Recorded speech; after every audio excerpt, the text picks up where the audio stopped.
Léon-Joseph Florentin Bonnat voit le jour dans le Grand Bayonne le 20 juin 1833, rue du Pont-Mailloux, devenue aujourd'hui rue Victor Hugo.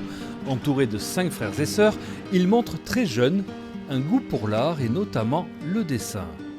C'est un enfant qui semble avoir été doué, intéressé aussi, moins par les études justement que par l'art et le dessin, même s'il a été très cultivé. Il est obligé de partir de Bayonne à la suite de ses parents à 13 ans. À 16 ans, il arrête en fait ses études pour se consacrer à la peinture et il est à l'Académie San Fernando de Madrid. Et en plus, il va quand il veut au Prado. Il fait même des copies déjà de certains tableaux. De ces années madrilènes, il gardera toujours une forte influence espagnole, admirateur fervent de Diego Velázquez. À Paris, sa réputation grandit et il devient un portraitiste reconnu. Le tout Paris se presse dans l'atelier de Bonnat, près des Champs-Élysées.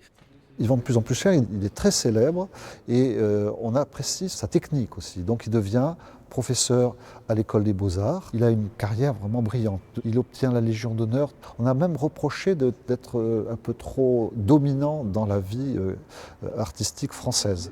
Nommé directeur de la peinture aux Beaux-Arts de Paris, Bonnat forme des centaines d'élèves, crée une école de Bayonne. Le maître continue de peindre, d'acheter sans cesse des œuvres et des esquisses, d'enrichir sa collection, mais il souffre aussi de solitude. Il avait vécu avec sa mère à Paris, elle est morte en 1897. L'année suivante, c'est sa sœur Marie, bien-aimée, qui meurt. Mais intérieurement, il y a une petite solitude. Et il se consacre du coup totalement à la fois à ses portraits pour gagner de l'argent et à sa collection avec le but de la donner à sa ville natale. Bonnat décède le 8 septembre 1922, âgé de 89 ans. Il est enterré au cimetière Saint-Étienne. Une vie dédiée à l'art dont Bayonne conserve précieusement la mémoire et l'incroyable héritage.